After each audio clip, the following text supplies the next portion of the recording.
नमस्कार. लग्नानंतर होईलच प्रेम या मालिकेच्या आजच्या भागामध्ये मी तुम्हा सर्वांचे अगदी मनपूर्वक स्वागत करते. आजच्या भागामध्ये आपल्याला पाहायला मिळतं, आता काव्या पार्थला म्हणते, पार्थ तुम्ही जीवाचा हात बघितला होता का? तर पार्थ म्हणतो, हो, नंदिनीच्या डोक्यावर होता. तर काव्या म्हणते, नाही दुसरा हात. तर पार्थ म्हणतो, नाही. तर काव्या म्हणते, कारण ज्यावेळी जीवा खोटी शपथ घेतो त्यावेळी त्याला फिंगर क्रॉस करायची सवय आहे, मला विचारा ना. तर पार्थ काव्याला म्हणतो, तुम्हाला म्हणजे अजूनही त्या सगळ्या गोष्टी, त्याच्या सगळ्या सवयी तुमच्या लक्षात आहेत? आता मात्र काव्य शांतच होते. तर दुसरीकडे पाहायला मिळतं, जीवा चहा पित असतो आणि त्याचवेळी त्या ठिकाणी नंदिनी आलेली असते. नंदिनी जीवाकडे पाहते आणि जीवाही नंदिनीकडे पाहतो. तर त्यावेळी जीवाला त्याचं बोलणं आठवतं, कारण जीवा म्हणालेला असतो की मी तिला भेटलो या सगळ्याचाच तुला प्रॉब्लेम आहे का? म्हणजे मी तिला भरवलं याचा तुला प्रॉब्लेम आहे, पण तिथून आल्यानंतर मी तुला खास भरवला होता हे तू विसरलीस का? अडगळीच्या खोलीत मी तिला मिठी मारली त्यावेळी तुला काही प्रॉब्लेम नव्हता आणि आत्ता तुला प्रॉब्लेम आहे.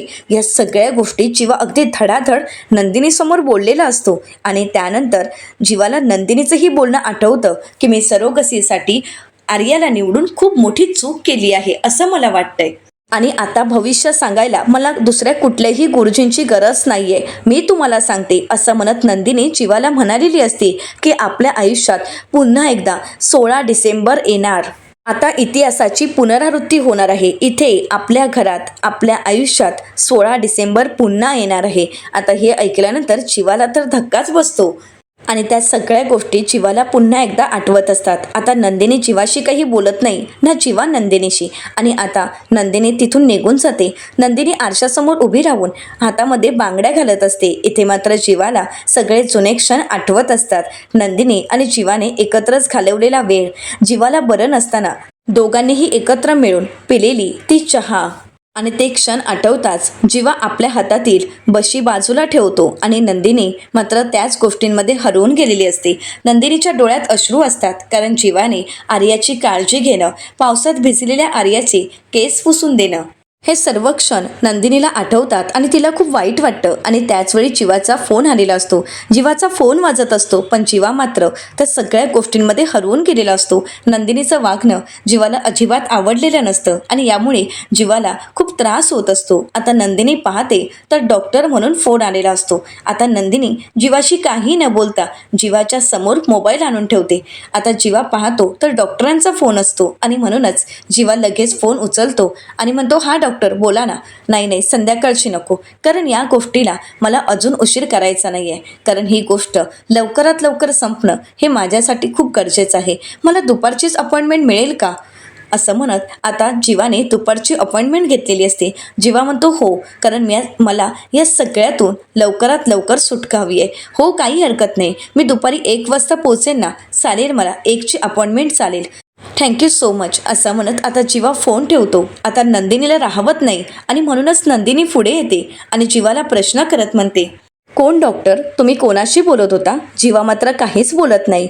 तर नंदिनी म्हणते, मी तुमच्याशी बोलते. तर जीवा म्हणतो, अच्छा, पण मला नाव आहे. नंदिनी म्हणते, हो, मी तर विसरलेच होते. मग मला सांगा, जीवा की जन्मेजय? आता मात्र जीवा मागे वळतो. नंदिनी म्हणते, ओके, म्हणजे तुम्ही जन्मेजय म्हटल्यावर मागे वळलात, म्हणजे तुम्हाला जन्मेजय हे म्हणणं आवडतं तर. असं म्हणत नंदिनी म्हणते, सांगा मग, आता तरी मला सांगा की कोण डॉक्टर? तुम्ही त्यांच्याशी काय बोलत होता आणि कशाबद्दल? कशाची अपॉइंटमेंट घेतली आहे तुम्ही? आणि ह्या सगळ्यातून सुटका करून घ्यायची होती म्हणजे नक्की कशाबद्दल तुम्ही बोलत होता? काय झालंय? आता जीवा नंदिनीला म्हणतो, काही दिवसांपूर्वी याच खोलीत आपण सरोगसीचा निर्णय घेतला होता आणि आता काही दिवसानंतर तोच निर्णय तुला चुकीचा वाटत आहे. तुला असं वाटते की पुन्हा आपल्या आयुष्यात 16 डिसेंबर घडेल आणि आता तर मला बापच व्हावंसं वाटत नाही आणि म्हणूनच मी आर्याचं अबॉर्शन करायचा निर्णय घेतला आहे. आता जीवाचा हा निर्णय ऐकून नंदिनीला धक्काच बसतो. नंदिनीला काय बोलावं काहीच कळत नाही. तर जीवा म्हणतो, त्यासाठीच मी डॉक्टरांशी बोलत होतो. तर दुसरीकडे पार्थही शांत असतो. तर त्यावेळी काव्या पार्थकडे येते आणि म्हणते, पार्थ, आठवणी अशा अर्ध्यात पुसल्या जात नाहीत, पण मला विचाराल तर मला तुमच्या सवयींमध्ये इंटरेस्ट आहे पार्थ. असं म्हणत काव्या पार्थचा हात पकडते, परंतु पार्थ मात्र काहीच बोलत नाही. आता काव्या पार्थच्या सगळ्या सवयी सांगत म्हणते की तुम्हाला माहीत आहे का, माझ्या देशमुखांना रात्री झोपल्यावर घोरण्याची सवय आहे, सकाळी उठल्यावर सगळ्यात आधी दाढीला शेप द्यायची सवय आहे, ऑफिसला गेले की मला रील पाठवायची सवय आहे, त्यांना सवय आहे माझ्यावरचं प्रेम सतत व्यक्त करायची. एवढंच काय तर त्यांना सवय आहे माझ्यासाठी रेड वेल्वेट पेस्ट्री ऑर्डर करायची. त्यांना सवय आहे पावसात भिजत असताना स्वतःला हरवून मला आनंदी बघायची. त्यांना सवय आहे 11:11ला माझ्यासाठी प्रार्थना करायची. आणि हां, त्यांना एक स्पेशल सवय आहे माझ्यासाठी जलस व्हायची. आता काव्याचं हे सगळं बोलणं ऐकून पार्थ गालातल्या गालात हसत असतो. काव्या म्हणते काय झालं, बस झाल्यात सवयी की अजून सांगू. काव्या पार्थकडे पाहते आणि म्हणते कोणीतरी गोड हसतंय वाटतं, किती छान. आता काव्या पार्थची मस्करी करत म्हणते जलस झालात ना तुम्ही, होणार आहात का जलस. त्यावेळी पार्थ म्हणतो नाही नाही, असं काही नाही, असं मी म्हणणारच नाही, कारण नात्यात जोपर्यंत जेलसी आहे तोपर्यंत नात्यात हक्क दाखवण्याची धडपड आहे, नाहीतर नात्यात मजा नाही येतो, असं म्हणत आता पार्थ काव्याची मस्करी करत असतो. तर काव्या म्हणते छान, खरंच छान, एक एक छान सुचतं व तुम्हाला. नाही म्हणजे तुम्ही बोलताय ते अगदी खरं आहे, नात्यात जेलसीही असावी. म्हणजे मी तुम्हाला दिव्याबरोबर किंवा त्या रम्याबरोबर बघते त्यावेळी मीही जलस होते आणि याची तुम्हाला मज्जा येते. तर पार्थ म्हणतो की हो. तर काव्य आता पार्थला धपाटा देत म्हणते आता पुढे याद राखा की त्यांच्या आजूबाजूला तुम्ही दिसलात तर मग तुम्ही आहात आणि मी आहे, आणि तसंही मी तुमच्या बाकीच्याही गोष्टींवर विश्वास ठेवतेच. तर आता पार्थ विचारतो कोणत्या. तर काव्य म्हणते हेच की जीवा आणि आर्याबद्दल. तुम्ही म्हणालात की त्यांच्यात आता कोणतंही नातं नाही, मग मी यावर विश्वास ठेवते. पण जर एखादी गोष्ट मला खटकली तर त्यावेळी मात्र मी बोलणार, कारण मला माझ्या नंदिनी ताईला दुःखी बघायचं नाही आहे देशमुख. आता काव्य नंदिनीचा खूप विचार करत असते. तर दुसरीकडे नंदिनी जीवाला म्हणते जीवा हे काय बोलताय तुम्ही, तोंडाला येईल ते बोलताय का. अहो या सगळ्यामध्ये आर्याच्या अबॉर्शनचा प्रश्न येतोच कुठून. तर जीवा म्हणतो हो का, खरंच खूप साधा प्रश्न आहे, पण जर तू माझ्या आणि आर्याच्या मैत्रीवर संशय घेणार असशील तर मग मी तरी काय करणार. आणि या सगळ्या गोष्टी त्या बाळामुळे जर घडत असतील तर मला नकोय ते बाळ. तर जीवाचं हे बोलणं ऐकून नंदिनी म्हणते ते बाळ, अहो जीवा हे काय बोलताय तुम्ही. जीवा तुम्ही विसरलात का, ते आपलं बाळ आहे. तर जीवा म्हणतो आपलं, अगं आपण दोघं एक आहोत की नाही, इथून तर खरी सुरुवात आहे. आता मात्र नंदिनी शांतच होते. तर जीवा नंदिनीला म्हणतो काय झालं, आता काय शांत झाली आहेस, तुला आठवतंय का आपलं सगळं अगदी छान सुरळीत सुरू होतं, तू मी आणि आपलं हे जीवांदिनी युनिवर्स सगळं काही आपल्यासोबत होतं, छान अगदी मस्त सुरू होतं, बेस्ट. पण त्यानंतर आपण आपल्या बाळाची स्वप्न पाहिलीत आणि नशिबाशी भांडून आपण या सगळ्यात यशस्वी सुद्धा झालो. पण शेवटी नशीब आपल्यावरच फिरलं आणि आपण आपलं बाळ गमावलं. आता मात्र नंदिनीला खूप वाईट वाटतं. तर जीवा म्हणतो पण आपण हार नाही मानली, धीर नाही सोडला का, कारण आपण एकत्र होतो. आपली एकी हीच आपली ताकद होती आहे. आता मात्र जीवा आहे हा शब्द बोलत असताना नंदिनीकडे पाहतो आणि मग आपण सरोगसी निवडली आणि त्यासाठी आपण आर्याला आपल्या जगात आणलं. मग आता त्या आर्यामुळेच आपल्यातलं विश्व आणि आपल्यातील विश्वासच जर उरणार नसेल, मग आता मी काय करू त्या बाळाचं. मी ना दुसऱ्यांचं म्हणजे दुसऱ्यांच्या हातात बाळ बघून समाधान मानू शकतो, पण नंदिनी जर तुझाच हात माझ्या हातात नसेल तर मग काय अर्थ आहे या सगळ्याला. नंदिनी काहीच बोलत नाही. तर जीवा म्हणतो मला आता तुला कसं समजवावं, कसं पटवून द्यावं नाही कळत, पण मी एकच सांगेन, तू माझं जग आहेस नंदिनी, जग. तू म्हणजे माझा श्वास आहेस, तू माझी परीक्षा आहेस, परिणाम आहेस आणि तूच माझा वेडेपणा आहेस.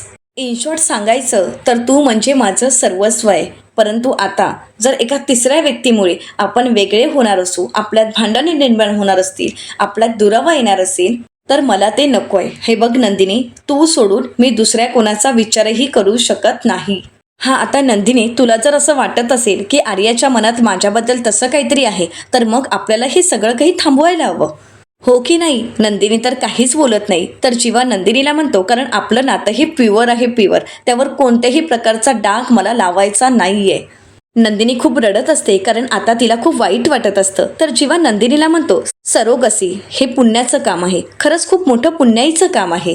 म्हणजे एक स्त्री एका कुटुंबाला, एका जोडप्याला फक्त बाळ देत नसते, तर त्यासाठी 9 महिने ती त्रासही सहन करते. मग कुठलीही शंका मनात न ठेवता, कोणत्याही गोष्टीचा, कोणत्याही अपेक्षेचा विचार न करता मग ती तिच्या पोटचा गोळा त्या समोरच्या जोडप्याच्या हातात ठेवते. कोणतंही मनात विचार न आणता, कोणत्याही गोष्टीचा विचार न करता हे सगळं काही ती करते का?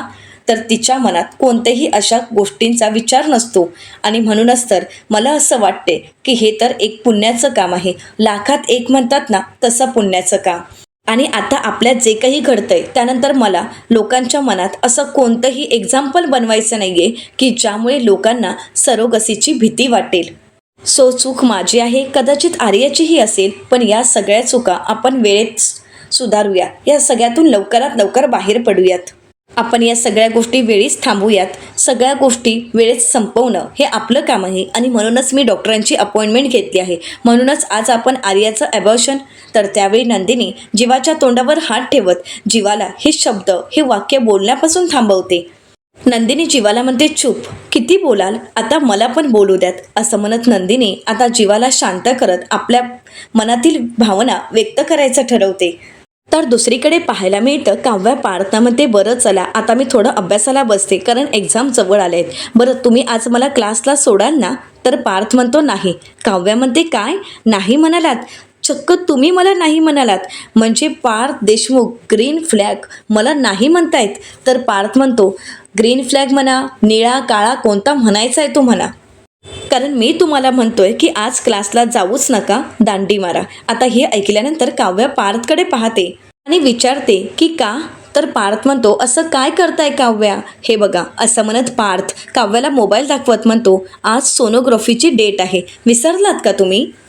काव्या, काय चाललंय तुमचं? परीक्षा लक्षात राहते पण टेस्टची डेट लक्षात राहत नाही का? तर काव्या म्हणते, हो का? मग मी तुम्हाला कशाला ठेवलंय? तर पार्थ म्हणतो, काय काय म्हणालास? म्हणजे कोण समजताय तुम्ही मला? तर काव्या म्हणते, माझ्या बेबूचे बाबा.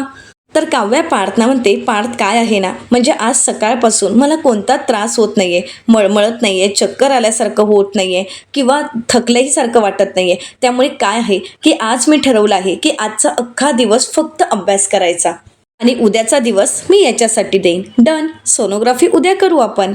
तर पार्थ काव्यावर चिडतो आणि म्हणतो, काव्या, मला हलगर्जीपणा नको आहे. आणि हो, आपलं बाळ म्हणजे कोणतं काम नाहीये की आजचं काम उद्यावर टाकू.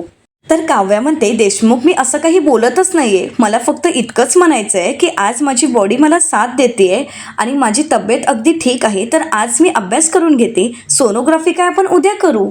तसंही एका दिवसाने काय फरक पडतोय पार्थ? तर पार्थ म्हणतो, काय आहे ना काव्या, मी ऑफिसमध्ये गर्भसंस्काराचं जे पुस्तक वाचतोय ना, त्यामध्ये लिहिलेलं आहे टेस्टच्या तारखा आणि डॉक्टरांच्या फेऱ्या हे चुकवायच्या नाहीत. तर आता पार्थचं हे बोलणं ऐकून काव्या पार्थला म्हणते, आता अति करताय हा पार्थ तुम्ही. तर पार्थ म्हणतो, अति? तर काव्या म्हणते, मग काय, ऑफिसमध्ये तुम्ही पुस्तकं वाचायला जाताय का? बरं ठीक आहे, तुम्ही वाचता, परंतु पार्थ, त्या पुस्तकातील सगळ्याच गोष्टी आपण फॉलो केल्या पाहिजेत असं तर नाही आहे ना? तर पार्थ काव्याला म्हणतो, म्हणजे काव्या, तुम्ही आता प्रेग्नेन्सीला हलक्यात घेताय का?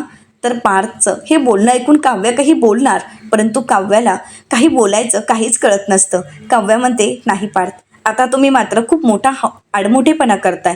पार्थ, मी फक्त काय म्हणत होते की आपण सोनोग्राफी उद्या करूयात, पण नाही, तुम्हाला ऐकायचं नाही आहे ना, तुम्हाला सोनोग्राफी आजच करायची आहे ना, मग काही हरकत नाही, मी तयार होते, आपण जाऊ सोनोग्राफी करायला, अभ्यासाचं काय होतच राहील. असं म्हणत आता काव्या तयार होण्यासाठी निघून जाते. आता पार्थला हे खूप वाईट वाटतं. पार्थ इथे काव्याची पुस्तकं वगैरे सगळं काही नीट ठेवत असतो. तर दुसरीकडे नंदिनी जीवाला विचारते, काय झालं, असं का बघताय तुम्ही माझ्याकडे? म्हणजे तुम्ही मला असं बघता किंवा मला असं बडाबडा बोलता ना, त्यावेळी ना. तर जीवा विचारतो, काय झालं, त्यावेळी काय झालं? तर नंदिनी म्हणते की त्यावेळी माझी विकेट जाते. तर जीवा काही न बोलत फक्त नंदिनीकडे पाहतो. त्यावेळी नंदिनी म्हणते, खरंच त्यात तुम्ही हे व्हाईट जॅकेट घातलंय, त्यात तर तुम्ही खरंच खूप छान दिसताय. नंदिनी म्हणते, मग कळत नाही ना मला की मी नक्की काय करू, कुठे लक्ष देऊ, म्हणजे तुमच्या बोलण्याकडे लक्ष देऊ की तुमच्या दिसण्याकडे? अवघड होऊन जातं हे सगळं काही. तर जीवा म्हणतो, हो का, विकेट जाते ना? नंदिनी म्हणते, हो. तर जीवा म्हणतो, मग ज्यावेळी माझ्यावर आरोप करत होती त्यावेळी कुठे होती ती नंदिनी, माझी नंदिनी? तर नंदिनी जीवाला म्हणते, इथेच होती तुमची नंदिनी, पण जीवा, मी सुद्धा माणूस आहे हो, आणि माझ्याकडे गमवायला फक्त तुम्हीच आहात, त्यामुळे मला काळजी वाटते जीवा. कारण तुम्ही माझ्यासाठी असताना जर अशा वेळी कोणीतरी येऊन दुसरं कोणीतरी येऊन तुमच्यावर हक्क गाजवायला लागलं तर मग मी काय करणार आहे. तर जीवा नंदिनीला म्हणतो, अगं पण आपण एकत्र असू तर कोणीही आपल्याला वेगळं करू शकत नाही. ते वेगळं करणं शक्य नाहीये, पण जर आपण एकत्र असलो तर. तर नंदिनी म्हणते, हो पण आपल्याला कोण वेगळं करणार आहे, सांगा ना, कोण वेगळं करणार आपल्याला. तर जीवा म्हणतो, अगं पण. तर नंदिनी म्हणते, मला सगळं काही कळलं आहे, म्हणूनच तर सॉरी बोलते मी तुम्हाला. असं म्हणत आता नंदिनी कान पकडत जीवाची माफी मागत असते. नंदिनी म्हणते, अगदी मनापासून मी तुमची माफी मागते. काल मी खरंच खूप चुकीचं वागले. मी तुमची कॉलर पकडली, तुम्हाला जाब विचारला, नको नको ते आरोप केले मी तुमच्यावर. खरंच अगदी मनापासून त्यासाठी मला माफ करा. पण जीवा मी तरी काय करू. त्या क्षणाला माझ्या मनातील विचार थांबत नव्हते. माझ्या मनातील वादळ शांत होत नव्हतं. मी स्वतःला दोषी वाटत होते. मी स्वतःला या सगळ्यामध्ये दोषी समजत होते. आणि जीवा सगळ्यात महत्त्वाचं म्हणजे मला भीती वाटत होती. बाळ मिळवण्याच्या या प्रोसेसमध्ये मी तुम्हाला गमावून तर बसणार नाही ना. आणि जीवा तुमच्या व्यतिरिक्त गमावण्यासारखं माझ्या हातात दुसरं काही नाही आहे. आणि हो, तुम्हाला जर या सगळ्यात मी वेडी वाटत असेल तर आहे मी वेडी. मी तुमच्यासाठी वेडी आहे. तुम्हाला जर वाटत असेल की तुमच्या डोक्यावर बसणारी मी जर वेडी मुलगी आहे तर हो, खरंच आहे. मग मी काय करणार सांगा ना. हे बघा, एकतर मी लवकर जीव कोणाला लावत नाही, आणि मग जर मी एखाद्याला जीव लावला तर जीव जाईपर्यंत मी काही त्या व्यक्तीला सोडत नाही. जीवा तुम्हीच म्हणालात ना की नंदिनी माझा इगो आहे, आणि जर तुमचा कोणी इगो दुखावला तर मग तुमचं डोकं फिरतं. आता नंदिनी जीवाचा हात हातात घेते आणि जीवाला म्हणते, तुम्हाला माहीत नाहीये जीवा, पण तुम्ही म्हणजे माझा अभिमान आहात. जीवा मी काल खरंच खूप वेडेपणा केला, मग या वेडेपणासाठी मला माफ कराल ना. जीवा मात्र काहीच बोलत नाही. नंदिनी म्हणते, जीवा म्हणतो, मी काय बोलणार, त्यासाठी तुला मला घट्ट मिठी मारावी लागेल. आता नंदिनी पटकन जीवाला मिठी मारते. दोघांमधीलही अबोला मिटलेला असतो, दोघांमधीलही संशय मिटलेला असतो. आणि म्हणूनच नंदिनी जीवाला म्हणते, आता पटकन त्या डॉक्टरांना फोन करा आणि अपॉइंटमेंट कॅन्सल करा. तर जीवा म्हणतो की हो सांगतो. असं म्हणत जीवा आता डॉक्टरांना फोन करण्यासाठी घेतो. आता जीवा डॉक्टरांशी बोलत म्हणतो, हॅलो डॉक्टर, मी जन्मेजय देशमुख बोलतोय. मला एक छोटीशी रिक्वेस्ट करायची होती. म्हणजे मी तुमच्याकडून जी अपॉइंटमेंट घेतली होती ती मला कॅन्सल करायची होती. म्हणजे माझा विचार बदलला आहे. हो हो, काही हरकत नाही, थँक्यू सो मच डॉक्टर. असं म्हणत आता जीवा फोन ठेवतो आणि नंदिनीला म्हणतो, हे बघ, मी अपॉइंटमेंट कॅन्सल तर केली आहे, परंतु आता मला आर्याशी बोलावं लागेल. नंदिनी जीवाला थांबवत असते. तर जीवा म्हणतो, हे बघ, तिने आपल्याला न सांगता त्या पिल्स घेतल्या आहेत, त्यामुळे आता मला तिच्याशी बोलावं लागेल, त्यामुळे प्लीज थांबवू नकोस. नंदिनी म्हणते, अहो असं काय करताय तुम्ही, आता ती त्या गोळ्या घेत नाही. तर जीवा म्हणतो, नको घेऊन देत, मी तिला घ्यायला देणारही नाही, पण त्या अगोदर मला तिच्याशी एकदा बसून बोलावं लागेल, चल. असं म्हणत आता जीवा नंदिनीला घेऊन आर्याच्या घरी निघालेला असतो. तर दुसरीकडे पार्थ काव्याला हॉस्पिटलला घेऊन आलेला असतो, परंतु काव्या पार्थशी काहीच बोलत नसते. तर पार्थ काव्याला म्हणतो, काव्या असा चेहरा नका ना पाडू, मला भीती वाटते. तर काव्या म्हणते, भीती, कसली भीती. तर पार्थ म्हणतो, जेव्हापासून मला कळालं की मोहित्यांकडे मिसकॅरेजची हिस्ट्री आहे तेव्हापासून मला या सगळ्याच गोष्टींची भीती वाटते, कारण या इतिहासाची पुनरावृत्ती नको व्हायला. हे बघा काव्या, मला काही झालं तरी चालेल, परंतु आपल्या बाळाला काही व्हायला नको. तर काव्या म्हणते, देशमुख काय बोलताय तुम्ही, आपल्या बाळाला काही होणार नाही.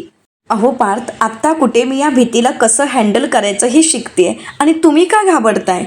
आता तुम्हीच जर असे घाबरत असाल तर मग मी काय करायचं. पार्थ मात्र काहीच बोलत नाही. तर काव्या म्हणते, आय नो, मला माहीत आहे की आजच्या सोनोग्राफीची तारीख मी विसरले, पण मला सुद्धा आपल्या बाळाची काळजी आहे पार्थ, त्यामुळे मी हलगर्जीपणा करत नाही आहे. बाळा माझ्यासाठीही तितकंच महत्त्वाचं आहे. मी त्याची काळजी नेहमी घेत राहीन, आणि आपलं बाळ अगदी सुखरूप या जगात येणार आहे, त्यामुळे प्लीज तुम्ही घाबरू नका. आणि हो, त्यानंतर आपल्या लव्ह स्टोरीचे किस्से आपण सांगू ना त्याला. आत्ता कुठे पार्थच्या चेहऱ्यावर स्माईल आलेलं असतं. आता पार्थ काव्याला विचारतो की आता बरं वाटतंय ना. तर काव्या म्हणते, आता तर बरंच बरं वाटतंय. तर काव्या पार्थला म्हणते, चला सोनोग्राफी करूयात का बेबोचे बाबा. तर येणाऱ्या पुढील भागामध्ये आपल्याला पाहायला मिळतं, पार्थ काव्याला म्हणतो, ज्याची भीती होती शेवटी तेच घडलंय. आता काव्या खरी येते. सर्वच जण काव्याला सावरतात. तर रम्या म्हणू लागते, काव्या आता तरी सावर स्वतःला, आणि हो, जास्तीत जास्त घरात राहण्याचा प्रयत्न कर. आता मात्र काव्या रम्याच्या अंगावर धावून जाते आणि रम्याला म्हणते, आणि म्हणते मी काही घरात वगैरे थांबणार नाहीये, कळलं का? मी काव्य आहे आणि या आजच्या काळातली मुलगी आहे. मी सिद्ध करून दाखवेन की या दोन्ही गोष्टी मी अगदी सक्षमपणे पार पाडू शकते.